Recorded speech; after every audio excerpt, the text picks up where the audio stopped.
नमस्कार दोस्तों। महाराष्ट्र और झारखंड के नतीजों के साथ ही क्या उत्तर प्रदेश के मुख्यमंत्री योगी आदित्यनाथ की कुर्सी का सवाल फिर खड़ा होने वाला है। सवाल जितना गंभीर है उतना ही पुराना भी। इसके नए सिरे से उठ खड़े होने का इशारा एक बार फिर सामने आया है, योगी के डिप्टी सीएम केशव प्रसाद मौर्य के जरिए।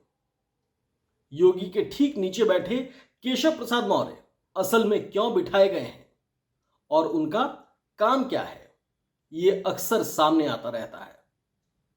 2 दिन पहले ही एक बार फिर केशव प्रसाद मौर्य के तेवर सामने आए और योगी आदित्यनाथ की मुख्यमंत्री की कुर्सी को लेकर ठंडा पड़ चुका सवाल नए सिरे से उठ खड़ा हुआ है। यूपी में 9 सीटों पर उपचुनाव हो रहे हैं, जिनके नतीजे भी 23 नवंबर को महाराष्ट्र और झारखंड, इन दोनों के विधानसभा के चुनाव के नतीजे के साथ ही यूपी के भी नतीजे आएंगे, उपचुनाव के नतीजे। इन नतीजों के साथ यूपी के मुख्यमंत्री योगी आदित्यनाथ की सरकार पर तो कोई असर नहीं पड़ने वाला, लेकिन उनकी साख जरूर दांव पर लगी हुई है।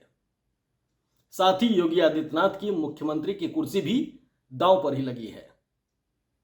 यूपी के मुख्यमंत्री की कुर्सी को लेकर योगी आदित्यनाथ और केंद्रीय गृह मंत्री अमित शाह में लंबे समय से खींचतान चल रही है। कोल्ड वॉर, इन दोनों के बीच कोल्ड वॉर को आप सभी जानते भी हैं।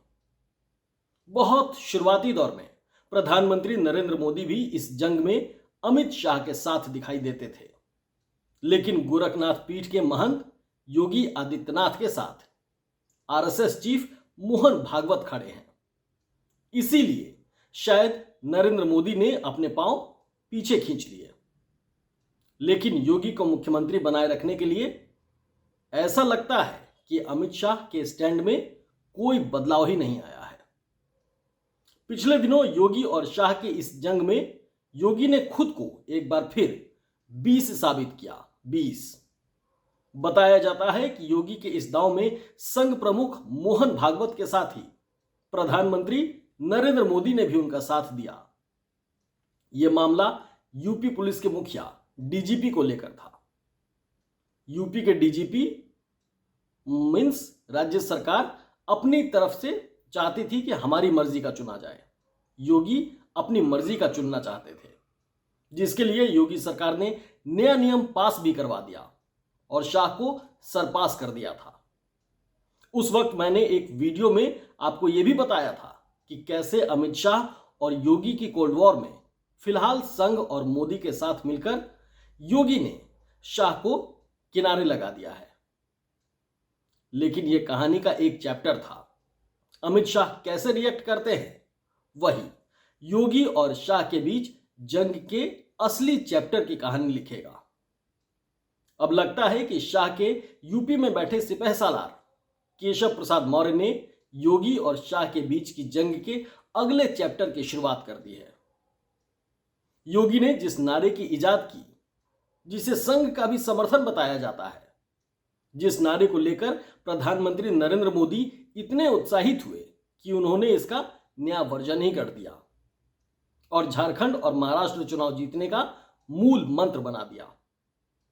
उसी नारे को केशव प्रसाद मौर्य रिजेक्ट कर रहे हैं, उसे लेकर मुंह बिचका रहे हैं, वो भी मीडिया के सामने खुल्लम खुल्ला।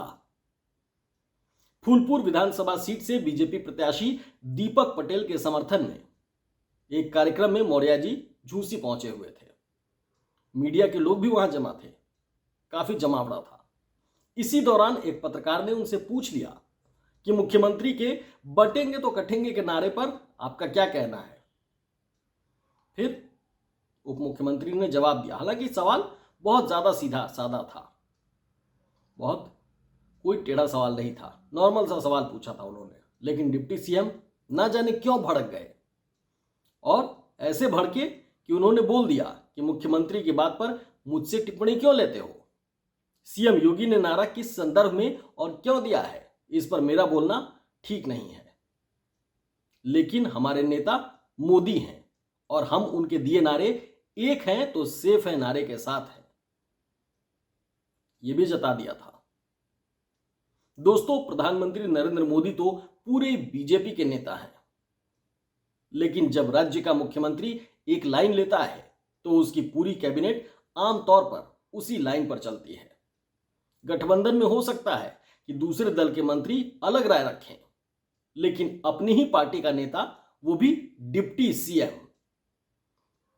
सीएम जैसा पद, वैसा नेता अगर सीएम योगी के खिलाफ कुछ बोलता है और उनकी बातों से इत्तेफाक नहीं रखता है, वो भी एक क्रूशियल चुनाव कैंपेन पर, तो हैरानी जरूर हो जाएगी। लेकिन जब ये मुख्यमंत्री योगी आदित्यनाथ हो और ना इत्तेफाकी जाहिर करने वाले डिप्टी सीएम केशव प्रसाद मौर्य हो, तो हैरानी नहीं होती, बल्कि वो पुराना सवाल खड़ा हो जाता है कि क्या चुनाव जीतने के उसके नतीजों के बाद ही योगी आदित्यनाथ को लेकर अमित शाह एक बार फिर से एक्टिव होने वाले हैं? क्या शाह ने अपने सिपह सालार केशव प्रसाद मौर्य को फिर से एक्टिव कर दिया है? केशव मौर्य तब से सीएम बनने का सपना संजोए हैं जब 2017 में बीजेपी की प्रचंड बहुमत वाली सरकार बनी थी। बीजेपी की उस जीत में ओबीसी वोटों की बड़ी भूमिका थी और उसका क्रेडिट उस वक्त के प्रदेश अध्यक्ष केशव प्रसाद मौर्य को मिला था। लेकिन मौर्य जी को सूखी तारीफ नहीं चाहिए थी, बल्कि सॉलिड इनाम चाहिए, यानी सीएम की कुर्सी चाहिए थी। लेकिन लंबी खींचतान और केशव प्रसाद मौर्य के अस्पताल तक पहुंच जाने के बावजूद संघ के दखल से कुर्सी मिली योगी आदित्यनाथ को। इसके बाद अपने भगवा पहनावे और हिंदुत्व के तीखे अंदाज से योगी जनमानस में मोदी के उत्तराधिकारी के तौर पर भी स्थापित होने लगे थे। कई लोग कहते भी थे कि मोदी के बाद योगी। इसी बात ने दिल्ली में गृह मंत्री अमित शाह को अलर्ट कर दिया, क्योंकि मोदी के बाद कौन, इस सवाल का वो एक ही जवाब सुनना चाहते हैं, खुद अपना नाम। इसी के साथ माना जाता है कि उस वक्त मोदी भी नाराज हुए थे, क्योंकि मोदी इस सवाल को ही नहीं सुनना चाहते थे। इसी के बाद दिल्ली और लखनऊ की अदावत शुरू हो गई। मोहरा बनाया गया केशव प्रसाद मौर्य को। इसके बाद योगी आदित्यनाथ के यूपी के मुख्यमंत्री के पहले कार्यकाल के आखिरी सालों से ही योगी को कुर्सी से हटाने की खबरें लगातार चल रही थी। कयासबाजी लगातार चल रही थी कि योगी मुख्यमंत्री की कुर्सी छोड़ देंगे। इन्हीं खबरों के साथ क्या क्या उठापटक चली, ये सब कुछ आप लोगों के सामने है। कैसे दिल्ली से एक पूर्व ब्यूरोक्रेट एके शर्मा लखनऊ भेजे जाते हैं, कैसे योगी उनसे निपटे, कैसे 2022 के चुनाव में बीजेपी की सत्ता और अपनी कुर्सी पर वो काबिज रहे, और कैसे चुनाव हारने के बाद भी दिल्ली की कृपा से केशव प्रसाद मौर्य भी फिर से डिप्टी सीएम बन गए। इन सब उठापटक में संघ का योगी पर हाथ मजबूती से रहा, तो प्रधानमंत्री नरेंद्र मोदी ने भी अपनी नाराजगी खत्म कर ली।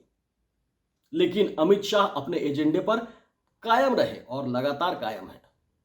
और 2024 का लोकसभा चुनाव आ गया।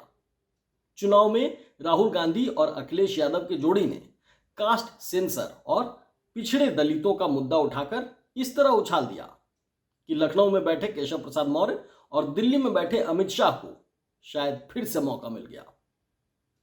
ऐसा लगा मानो विपक्षी मुहिम की काट के लिए चुनाव से पहले ही यूपी में सवर्ण ठाकुर जाति के मुख्यमंत्री को हटाकर कोई ओबीसी मुख्यमंत्री बना दिया जाएगा। लेकिन योगी की पोजीशन पर कोई आंच नहीं आई।